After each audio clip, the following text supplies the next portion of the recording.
Bismillahirrahmanirrahim. Assalamualaikum warahmatullahi wabarakatuh. Perkenalkan, nama saya Anissa Novariani, NIM 1802290, PGSD UPI Kampus Tasikmalaya. Di sini saya akan menjelaskan tentang siklus air. Dalam hal ini, air merupakan kebutuhan pokok yang sangat dibutuhkan makhluk hidup untuk bertahan hidup. Dengan adanya pergantian musim, menyebabkan air bisa datang dan bisa pergi. Hal itulah yang disebut dengan siklus air. Nah, kalau begitu, mari kita membahas terjadinya siklus air. Namun, sebelum melangkah lebih jauh, kita simak terlebih dahulu pengertian dari siklus air. Siklus air atau siklus hidrologi adalah sirkulasi air dari atmosfer menuju bumi lalu kembali lagi ke atmosfer. Dalam siklus ini ada banyak tahapan yang harus dilalui seperti kondensasi, presipitasi, lalu evaporasi dan transpirasi. Seperti yang diketahui bahwa bumi adalah planet yang permukaannya terdiri dari perairan dan daratan. Dari kejauhan akan terlihat bahwa perairan jauh lebih luas dibandingkan dengan daratan. Sumber air di muka bumi sendiri sangatlah bermacam-macam, mulai dari laut, sungai, danau, samudra, mata air, dan lain sebagainya. Jadi tidak mengherankan jika banyak orang yang penasaran dengan siklus hidrologi atau siklus air. Tahapan siklus hidrologi adalah serangkaian proses yang tergabung dan saling berkaitan. Tahapan ini memiliki bentuk memutar sehingga disebut dengan istilah siklus. Siklus air dibedakan menjadi 9 tahapan. Berikut ini adalah penjelasannya. Yang pertama, evaporasi atau penguapan adalah proses di mana air yang ada di laut, rawa, danau, samudra, dan lainnya menguap akibat adanya pemanasan sinar matahari. Dalam tahapan ini, air diubah menjadi uap air atau gas, sehingga bisa naik ke atas atmosfer.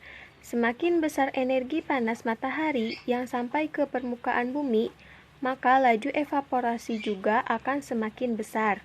Yang kedua, transpirasi merupakan proses penguapan yang serupa dengan evaporasi. Hanya saja, proses penguapan ini terjadi pada jaringan makhluk hidup. Transpirasi juga mengubah air menjadi uap air dan dibawa ke atmosfer. Selain berasal dari sumber air langsung, penguapan dalam daur air di permukaan bumi juga dapat terjadi pada jaringan tumbuhan. Penguapan semacam ini disebut juga dengan istilah transpirasi. Salah satu contohnya adalah akar tanaman menyerap air dan mendorongnya ke daun untuk digunakan dalam proses fotosintesis. Air hasil fotosintesis ini kemudian dikeluarkan oleh tanaman melalui stomata sebagai uap air. Yang ketiga, evapotranspirasi adalah gabungan dari tahapan evaporasi serta transpirasi. Proses ini sering kali dikatakan sebagai pentotalan penguapan air di permukaan bumi. Yang keempat, sublimasi juga masuk dalam proses penguapan. Yang kelima, kondensasi adalah proses berubahnya air menjadi partikel es akibat suhu udara yang rendah hingga akhirnya membentuk awan yang tebal. Ketika air menguap menjadi uap air, ia akan naik ke lapisan atas atmosfer. Di ketinggian tertentu, uap air berubah menjadi partikel es yang berukuran sangat kecil karena pengaruh suhu udara yang rendah. Partikel-partikel es tadi akan saling mendekati satu sama lain, bersatu kemudian membentuk awan dan kabut di langit. Yang keenam, adveksi adalah proses perpindahan awan secara horizontal dari satu lokasi ke lokasi lainnya akibat tekanan udara atau angin. Yang ketujuh, presipitasi adalah proses pencairan awan hitam hingga jatuh menjadi hujan, awan atau uap air yang terkondensasi kemudian turun ke permukaan bumi sebagai hujan karena pengaruh angin panas atau perubahan suhu. Jika suhu sangat rendah atau di bawah 0 derajat, tetesan air jatuh sebagai salju atau hujan es. Melalui salah satu proses dalam daur air ini, air kemudian masuk kembali ke lapisan litosfer. Runoff atau limpasan adalah proses mengalirnya air hujan ke sungai, samudra, danau, laut, dan saluran air lainnya.